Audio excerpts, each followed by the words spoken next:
Donc, j'ai actuellement en ligne de l'Antenne internationale M. Mahmoud Sabet, historien, mais aussi un observateur politique. M. Mahmoud Sabet, vous êtes toujours le bienvenu sur la TV internationale. Allô, j'entends pas très bien. Allô, la question. Oui, tout d'abord, vous êtes toujours le bienvenu, et bonsoir. Allô? Oui, est-ce que vous m'entendez bien? Oui, Oui. pas très bien. J'entends Oui. pas la question. Ma question, c'est que pourquoi Israël, les occupants israéliens ont violé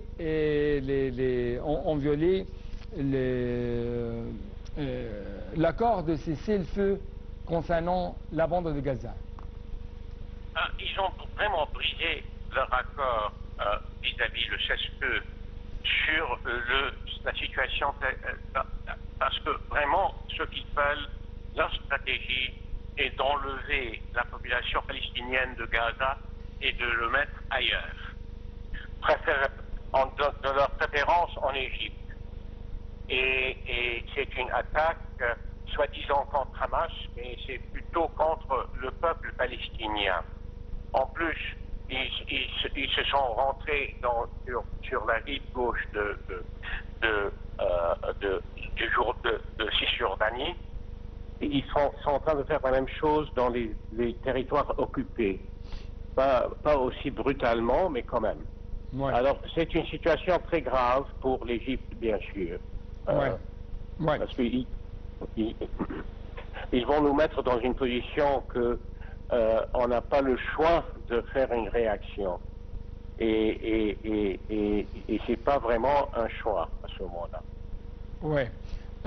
Est-ce que nous pouvons dire que l'administration de Trump, bien sûr, a été informée par ces agressions israéliennes avant que Netanyahou les a menées. Mais est-ce que nous pouvons dire que Trump a dit non pour le déplacement des Palestiniens, mais oui pour l'extermination des Palestiniens?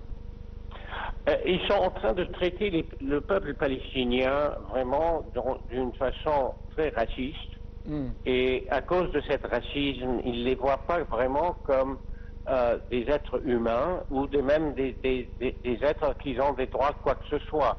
Ils les regardent comme si c'était le 19e siècle avec une tribu au milieu d'Afrique. Et ce n'est pas le cas. M. Trump a une vision d'avoir une prospérité du Moyen-Orient avec ses accords abrahamiques. Mais ça ne va pas marcher, c'est trop tard tout ça. Oui, mais comment si je peux dire, il y a une sorte de contradiction. Comment il va avoir une prospérité, une paix et des accords de paix abrahamiques ou dans le cadre abrahamique, mais dans l'autre côté, on trouve qu'il y a de plus en plus une escalade régionale, un attisement de conflits pour brûler tout le monde. Comment vous expliquez cette contradiction? Dans un certain sens, c'est des actes, en mon opinion, des actes de désespérance, parce qu'ils n'ont pas réussi à faire ce qu'ils voulaient faire pendant plus qu'un an contre le peuple palestinien et la résistance armée de Hamas. Ils ont vraiment perdu cette guerre et ils essaient peut-être de reprendre l'initiative avec cet assaut, mais ça ne va pas marcher, ça ne marche pas. Ils se sont vraiment démasqués sur leur stratégie générale. Ouais.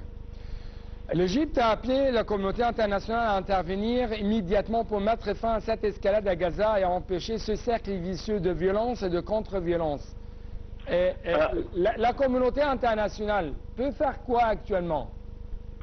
Elle ne peut rien faire actuellement. Elle ne fait rien. Il n'y a que vraiment à la fin de la journée, parce qu'il y a tout accord que Israël est rentré sur le cessez-feu et tous les autres accords que dont ils ont rentré, ils ont été brisés par eux depuis le début. Et ce ne sont pas vraiment des partenaires qui donnent une confiance. Ils vont trahir tout accord donc ce qu'ils rentrent. Alors, là, la communauté internationale n'est pas vraiment dans une position, on a vu jusqu'à aujourd'hui, ils ont été coupés par certains pays. Bien sûr, il y a le Cour international de justice qui les a condamnés, mais ça, pour eux, ils disent, on a toujours les États-Unis avec nous et on peut faire ce qu'on veut faire. Et à la fin de la journée, ils essayent aussi, je pense, de devenir la grande puissance du Moyen-Orient. Et ça ne va pas marcher tout ça. Et parce que ils n'ont pas vraiment, comment dirais-je, ils n'ont pas vraiment perdu la face de tout ça vis-à-vis de leur population. Alors ils ont toujours une certaine carte blanche vis-à-vis l'opinion publique en Israël même de faire ce qu'ils veulent. Ouais. Et c'est une situation lamentable et aussi très, très dangereuse. Ouais. Parce que les pays autour d'eux vont finir par décider qu'il doit y avoir une situation militaire pour effrayer au moins les Israéliens de voir qu'il y a vraiment des conséquences de leurs actions. Ouais. Parce qu'aujourd'hui, il n'y a aucune force qui les a convaincus qu'il y a des conséquences de ce qu'ils sont en train de faire à Gaza. Oui. Est-ce que nous pouvons dire que l'administration de Donald Trump mène deux stratégies actuellement? C'est leading from behind, ou mener les choses mais de l'arrière. Et autre stratégie, c'est le chaos constructif. Laisser tout le monde choc contre tout le monde, laisser tout le monde se combattre contre tout le monde. Ils sont convaincus qu'avec le soutien des États-Unis, ils peuvent faire ce qu'ils veulent. Ils vont réussir à tout ce qu'ils font faire. Et ce n'est plus le monde il y a 20 ans. C'est un monde différent aujourd'hui. Les autres pays, l'Iran par exemple, sont des États très bien armés. Ils ont les moyens de se défendre. Et ce ne sera pas, c'est pas facile peut-être avec après des années et des années de lutte, peut-être ils peuvent surprendre les autres pays de la région, mais ce sera quelque chose qui va détruire l'économie mondiale. Ouais. Une attaque contre l'Iran déjà va briser la situation pétrolière. Le pétrole sera tout soudainement 150 à 200 dollars par baril. Ce sera une catastrophe économique, tout ça. Alors, c'est pas vraiment... voilà. Est-ce que vous êtes convaincu que l'arme du pétrole reste une arme sérieuse pour les Arabes, ou c'est au contraire, c'est contre les Arabes? L'arme pétrolière, ce ne sera pas une arme comme ça. S'il y a une attaque entre les États-Unis contre l'Iran, par exemple, le golfe Perse sera fermé. C'est pas plus compliqué que ça. Et à ce moment-là, tous ceux qui ont été un soutien à l'attaque américaine seront des cibles pour l'Iran et leurs alliés dans la région. C'est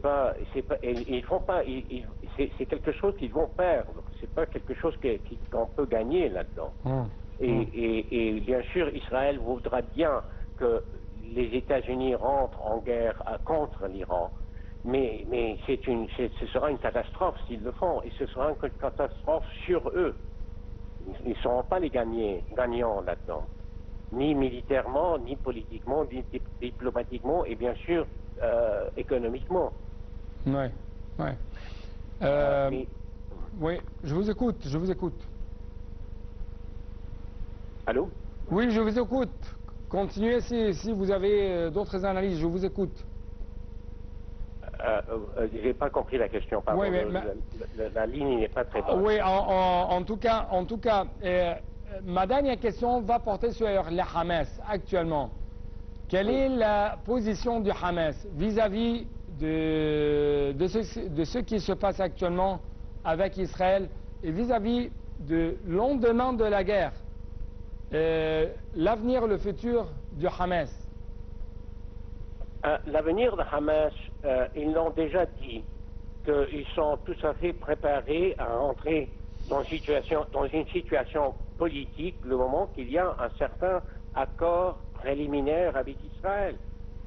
Mais jusqu'au moment que pour mettre à bas les armes comme condition, ça ne va pas marcher tout ça. Ils savent très très bien qu'ils doivent être armés pour pouvoir résister à une invasion israélienne. Et ça pourra bien, si se désarme, l'Israël va tout de suite envahir le territoire. Oui. C'est pas des gens avec qui on peut avoir des confiances en accord. Oui. Ils ont brisé tous leurs accords jusqu'à maintenant. Oui. M. Mahmoud Sabit, notre historien, notre observateur politique, je dois vous remercier infiniment pour de telles explications en ce qui concerne les agressions israéliennes continuent, bien sûr, contre les Palestiniens, contre les civils palestiniens, parce que les morts, les blessés sont principalement des enfants et des femmes palestiniennes qui vivent dans la bande de Gaza, qui n'ont pas renoncé à leur terre, même si le prix, ça sera le versement de leur sang. Merci, chers téléspectateurs. Nous prions Dieu qu'il sauve notre frère dans la bande de Gaza et dans la région arabe, et quand même dans tout le monde. Nous espérons quand même à avoir un monde sans conflit, un monde sans guerre. Merci et bon Ramadan à toutes et à tous. Bon iftar à toutes et à tous.